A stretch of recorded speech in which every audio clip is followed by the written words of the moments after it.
I remember it was the summer right before I started my third year of high school. Since I was little, I'd been going to sleepaway camps each summer, and this year was no different. But this time, I was in a unique program where we'd be hiking a stretch of the Appalachian Trail for about 2 weeks, instead of staying on a traditional campsite. This was totally new for me, but I was thrilled since I love adventures. So it was me, 2 female counselors, and 9 other girls on the trip. A few days in, we were just starting to know each other better and already felt pretty comfortable. One day, we stopped for lunch by a small spring near the trail. The spot was close to where the path crossed a road. While we ate, we noticed an old, beat-up van passing by repeatedly along the same stretch of road. No one really commented, but we all saw it. After a few minutes of this back and forth, the van finally pulled off onto the trail, near where we were sitting. It just stayed there. We all assumed the driver was lost or looking for something, so no one spoke up. Eventually, a man got out, ran over to us and shouted, "Does anyone here know first aid? My stepbrother's having some kind of seizure." Immediately, our 2 counselors jumped up and ran with him back to the van. After they'd been gone for a bit, we started to feel uneasy. Someone mentioned that they could have sworn they saw that van a few times earlier, and if it was an emergency, why would he specify stepbrother? Our counselors finally returned, but they looked strangely quiet. We asked what happened, but they didn't say much. Then the man came back over holding these odd puppet toys. They were kind of like Halloween decorations you'd set out on a porch, but there was no candy or treats. He began asking us questions, but we all just sat there eating in silence. Then he said, in a creepy tone, "My puppet likes girls," and told us it could talk, pressing a button on its foot. Eventually, he went back to his van, sat there with the door open, and played loud music for what felt like forever. After a while, he finally drove off and we packed up quickly and left too.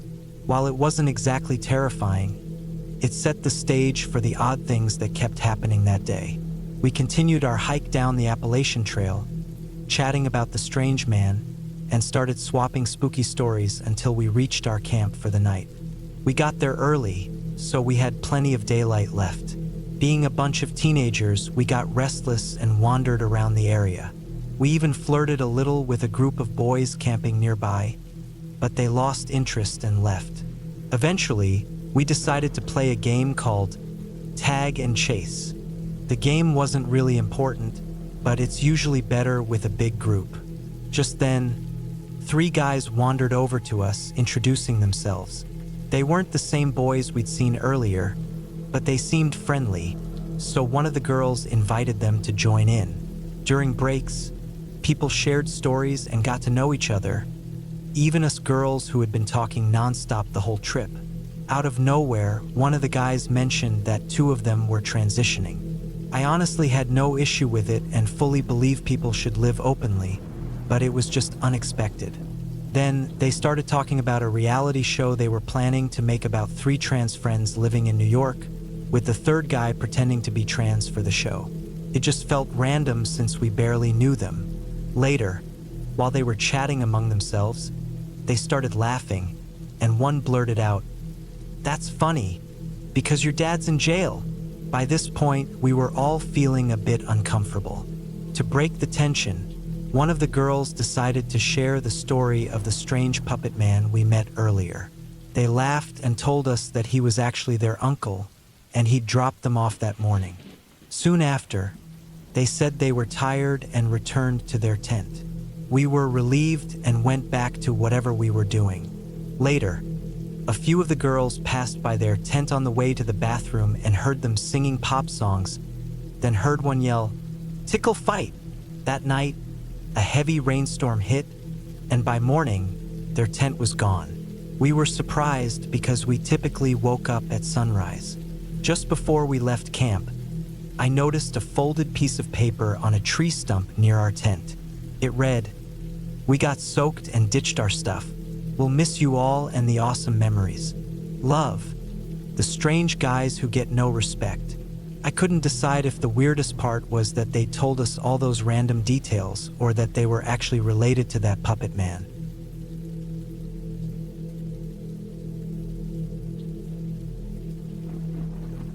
About 3 years ago, in Phoenix, my partner and I, who'd been planning it for years, turned 29. We sold all our belongings, including my car, packed his old Jeep, and set out to explore the US and Canada. We might be considered nomads, as we often follow pleasant weather, find state parks, and venture into remote trails for days at a time. My brother teases us, calling us off-grid wanderers. Although we don't fully live off the grid, we keep things minimal.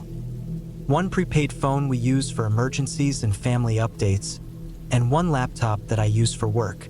I'm a freelance writer, mostly creating web content and technical reports for a tech company. The whole point of this setup is to stay debt-free and keep expenses low. We only use public Wi-Fi, so once or twice a week, we head to a town with a coffee shop.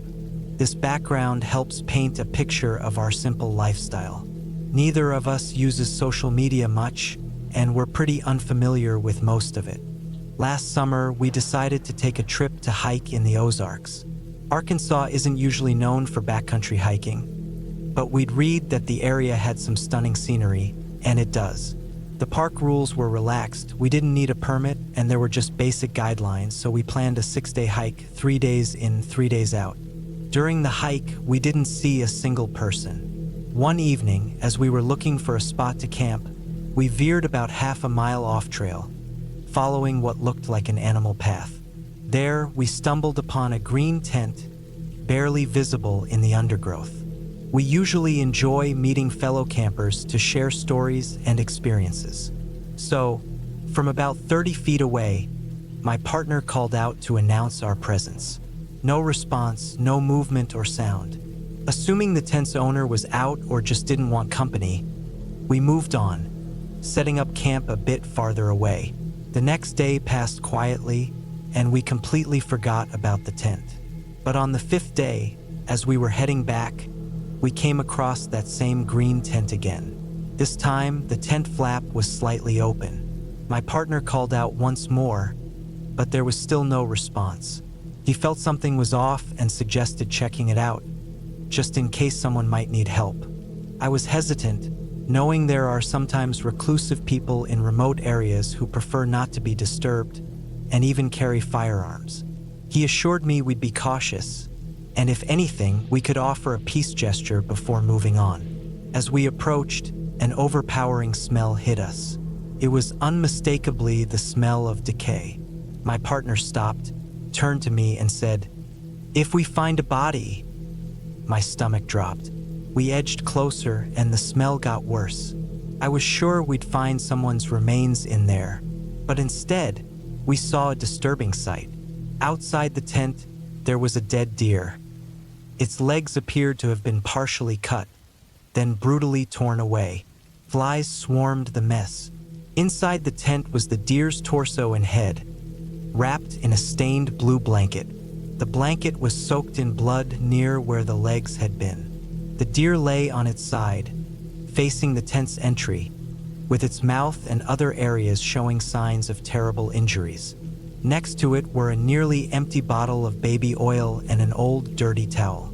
I was horrified and started crying, begging my partner to leave. All he could say was, "What in the world?" And we turned and ran.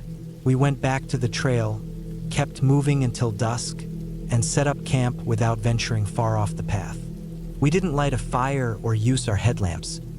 We just sat in the dark, whispering and going over what we'd seen.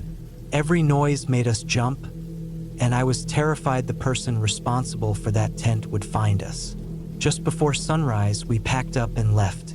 On our way out, we stopped by the ranger station to report what we had encountered. The young ranger looked almost as shaken as we were. He took notes and listened intently as my partner pointed out the location on a map. We hadn't considered how the deer might have died. It hadn't looked like it was shot, and the blanket obscured most of it. Since that incident, we've shortened our trips to 4 days and become far more cautious around other campsites. never approaching unattended tents.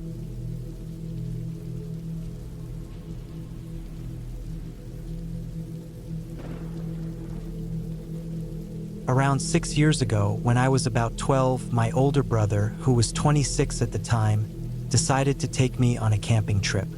He had been in the U.S. Army for a few years and was about to head out on his second deployment to the Middle East. My brother was a Special Forces sergeant, having recently finished the Army's grueling training course a few months before, and wasn't someone you'd want to mess with. Since we both loved the outdoors, he thought it would be nice to spend some time together backpacking in the Sipsey Wilderness in northern Alabama before he left for nearly a year. For the first couple of days, everything was smooth, but on the third night, things took a turn. It was around 8 p.m., and we were sitting by the campfire, having dinner and chatting about things like sports and school. Our camp was set about 50 yards from a large stream and similarly far from a main trail. In the warm Alabama summer evening, two men who looked to be in their mid-20s wandered into our camp and asked if we'd seen any wild hogs. It wasn't a strange question since wild hogs are common in the area, and we had actually spotted a few earlier. Though they were polite, my brother quietly referred to them as good old boys, and I felt a bit uneasy around them. They were dressed shabbily, with unkempt hair and rough beards, looking like characters from an old rural movie. They hung around a little too long, asking us how long we'd been out there and when we planned to leave. After an uncomfortable few minutes, they finally left. I wasn't scared exactly, but something didn't feel right. Several hours later, after we'd gone to bed, I was woken up by the sound of dogs barking close by. I nudged my brother, and he whispered that he'd been listening to them getting closer for a while. My heart was pounding. He whispered that it was likely hunters using dogs to track hogs, which made me feel a bit better, but it was still unsettling. Surprisingly, I managed to fall back asleep. Around 2 a.m., my brother woke me up again, telling me to put on my shoes and follow him quietly. He looked serious, and I could still hear the barking and distant voices. We crept about 50 yards into the woods, where he instructed me to stay low and quiet. I was breathing heavily with nerves, while he was calm and composed, his eyes fixed on our campsite. Then I noticed he had a pistol in his hand. After a while, a group of 5 men and 3 or 4 dogs approached our campsite, some carrying rifles or shotguns. I was terrified. I couldn't hear what they were saying, but my brother later told me they were talking about us. They lingered for a while, shining flashlights around, before moving off. My brother leaned over and whispered instructions in my ear. If they came toward us, he wanted me to run off the trail and follow flashing lights he would guide me to later. He handed me a flashlight with a red filter, explaining that it would help me see without being easily spotted. I was terrified but also felt reassured by his confidence in me. Suddenly, the men started shouting and fired a few shots randomly into the woods. My brother pulled me down, shielding me behind the hill. After a few tense minutes, a siren blared and flashing emergency lights appeared. My brother had called in help on a satellite phone we kept for emergencies, and the Forest Service had sent officers to our area. When the game warden arrived, my brother signaled him, and they chased the men away. Once it was safe, we packed up and rode back to the main trailhead with the game warden. On the way back, my brother told me how proud he was of me for staying calm, and he said we could tell our parents if I wanted. I decided not to, fearing they might never let me go camping again.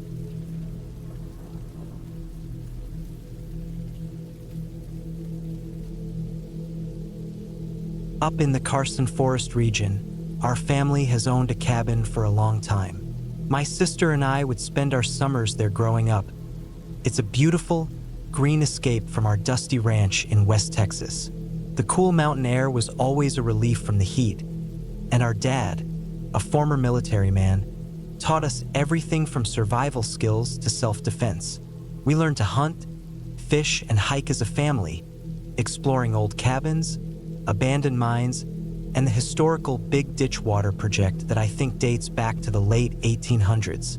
Those summers were always full of adventure. This story happened when I was in college and my sister was still in high school. My dad stayed back for work, visiting us every few weeks.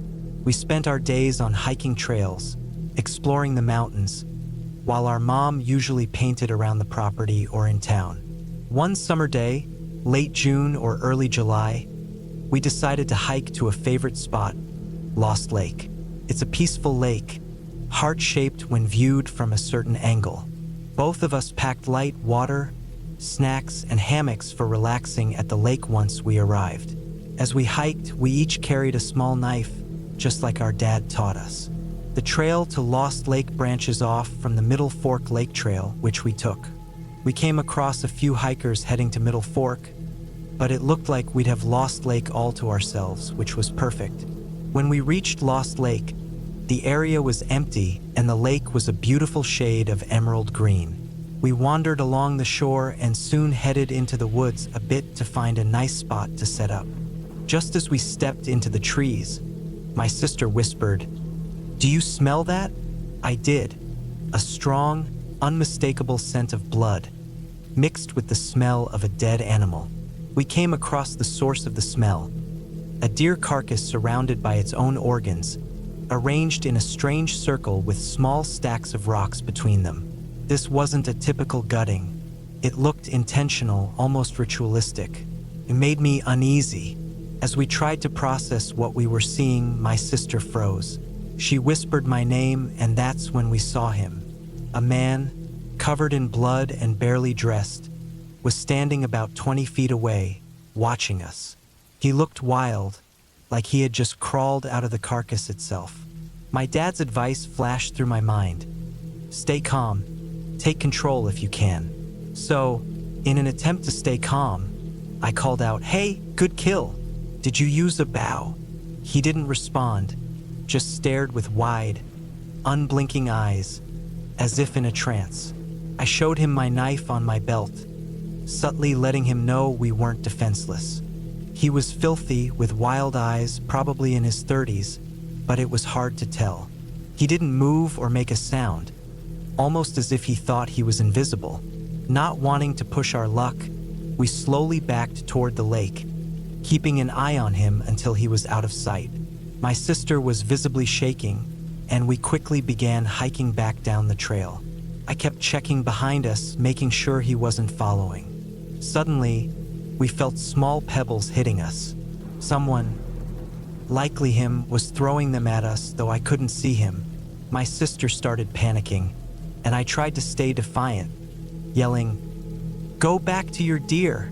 But then he began barking and growling, a disturbing, animalistic sound that sent chills down our spines. He trailed us like that, growling and barking, but never stepping into sight. Finally, as we neared the junction with the Middle Fork Trail, the noises stopped, and he seemed to disappear. We hiked quickly down, shaken and anxious. My sister was silent, but I could tell she was terrified. Once home, we told our parents. Our dad didn't take it lightly. He drilled us in close contact defense and banned us from hiking alone ever again. Later, we learned our mom had called some nearby residents, and a few of them went up to investigate. They found the carcass and a couple of empty hiker backpacks, but no sign of the man. There was also a makeshift campsite deeper in the woods, which had recently been abandoned. That experience haunted us, and for years, my sister refused to return to that trail.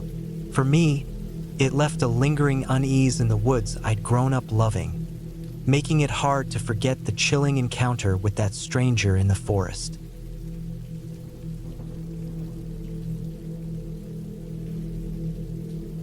A few weeks back, my girlfriend Sarah and I decided to check out a hiking trail near Santa Monica on a whim. Originally, we had a different trail in mind, but due to traffic, we realized it was too far and went with a closer option that we found on Yelp. After parking and finding the trail entrance, we set off to see a supposedly beautiful 3-tier waterfall, though we knew there might not be much water because of the California drought. During our hike, we passed by 3 guys, 2 of whom were shirtless and covered in dirt. They greeted us, and Sarah joked that they looked a bit suspicious, like they were up to something. To be safe, I handed her my spare knife, which I always bring just in case. We continued hiking, reached the waterfall area, and started heading back.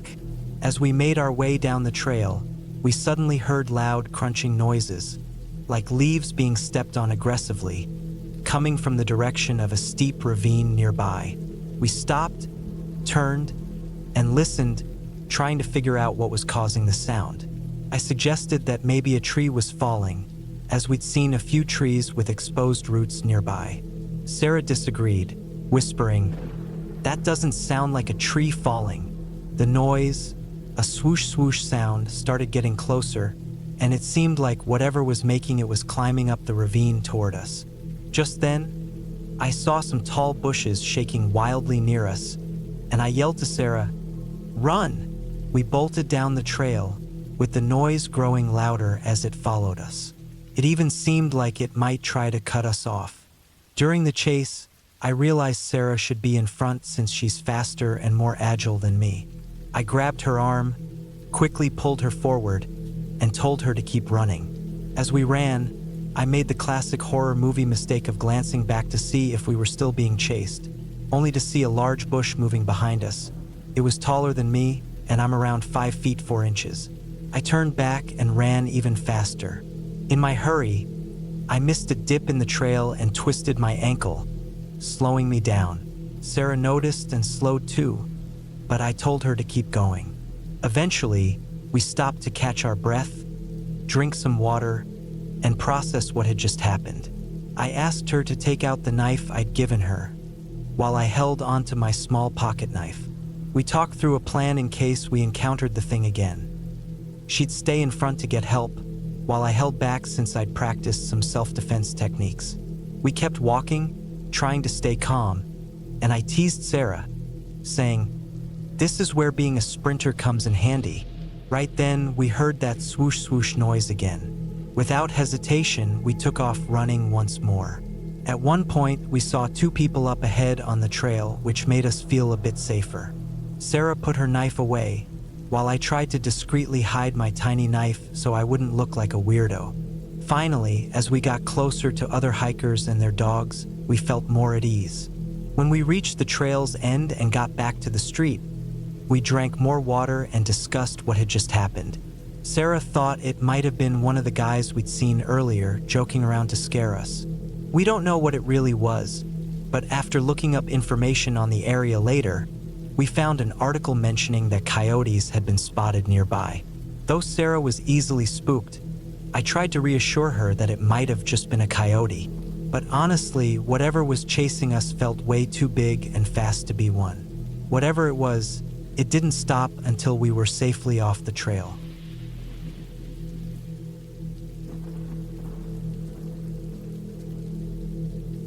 Around 9 months ago, my partner and I had just bought a new boxer puppy, about 6 months old, to keep our 3-year-old Labrador company. We thought it'd be fun to take both dogs on a walk in the countryside. Living near a large city in northeastern England, close to a river that flows to the sea, we picked a quiet area north of the river for our walk. When we reached a small village near an old World War II military fort, we decided to walk by it and explore the patches of forest close to a nature reserve. We walked along a grassy hill toward the trees, and suddenly, my partner pointed out 2 young men who were walking up the bank from the woods at an angle, almost as if they were trying to intercept us. The 2 young men looked dusty and wore camouflage pants, and I wondered if they were part of a reenactment event. At first, I thought they would pass by, but as they got closer, it seemed like they were coming directly toward us. They were about 10 feet away when one of them spoke up.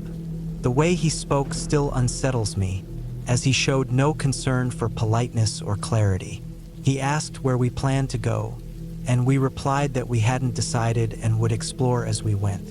Looking disappointed, he suggested we follow his route through the woods to a spot he claimed was perfect for sightseeing, with benches to sit on. While he explained, the other guy kept an intense watch on our 2 dogs.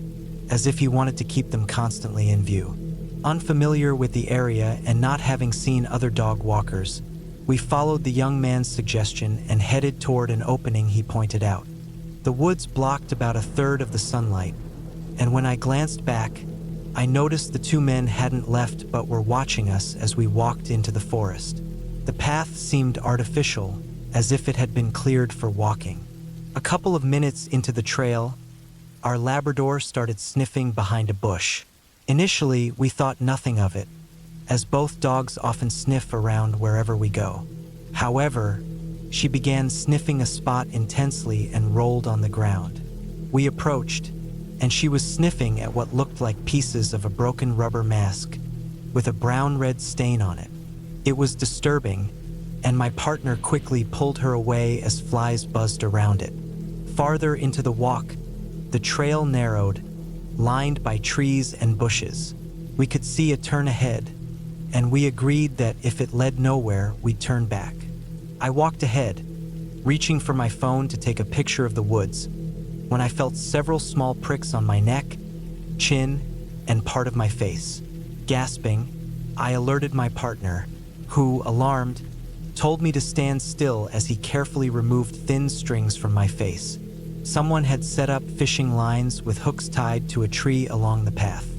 Understandably, we felt terrified, confused, and angry. After that, we rushed back to the car and drove home. As we left, I couldn't help but glance in the rearview mirror, and I swear I caught a glimpse of something watching us from the edge of the road.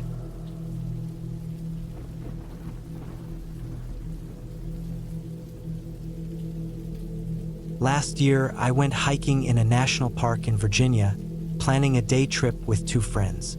Later in the afternoon, one friend started feeling sick and decided to head back.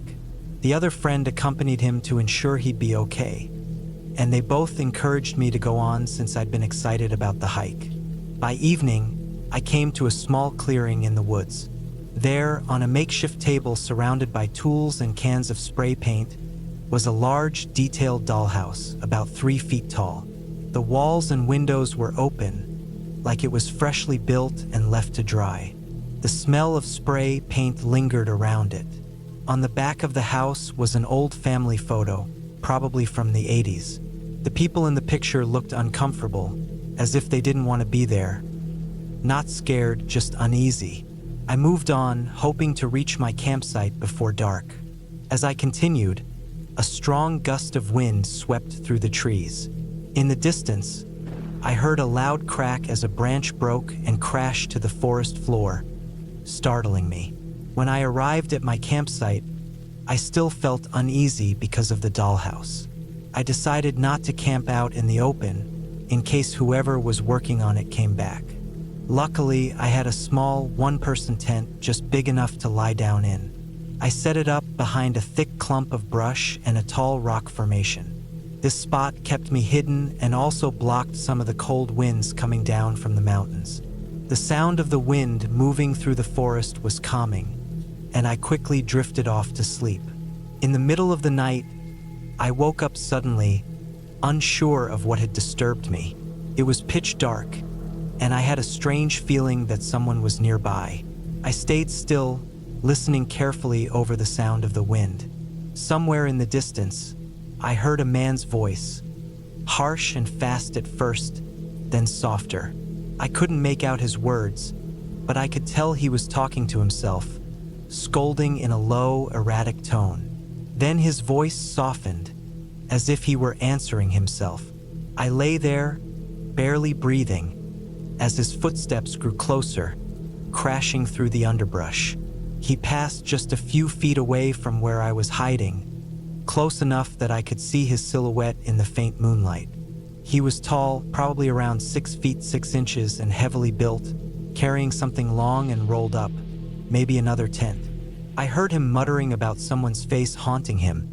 Then his voice shifted into a strange, childlike tone as he started talking about cheese and crackers. It was clear he wasn't in his right mind. Eventually, he wandered off, and his voice faded into the distance. I barely slept the rest of the night. As soon as daylight broke, I packed up quickly and hiked back toward town. On my way back, I passed by the clearing, but the dollhouse was gone.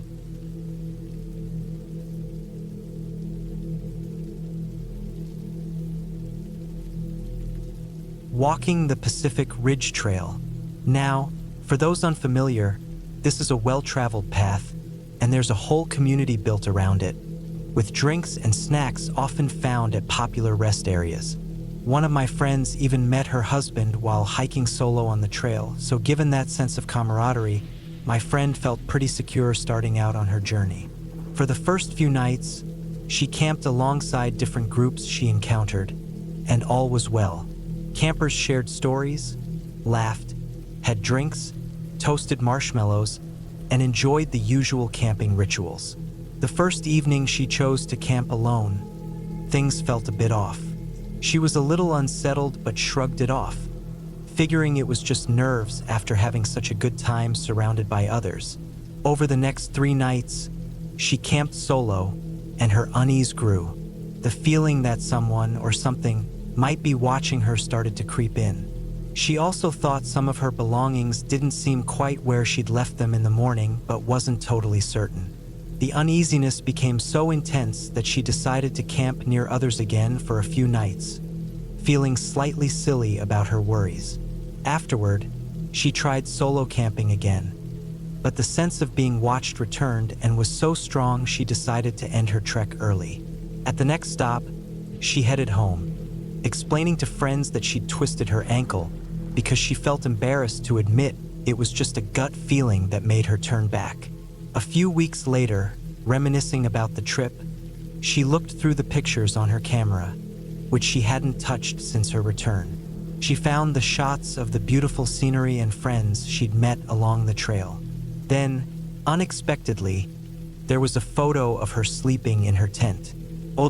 She figured someone she'd met might have taken it as a joke since she couldn't recall that night or place specifically. As she flipped through, there were more photos of her asleep, some at campsites where she'd been completely alone. She soon realized there was a picture from every solo camp she'd made on the trip, each one showing her sound asleep in her tent. Safe to say, she let go of her solo hiking plans after that. This version keeps the story's structure and length but changes details like the trail name, relationships, and activities slightly to avoid direct copying.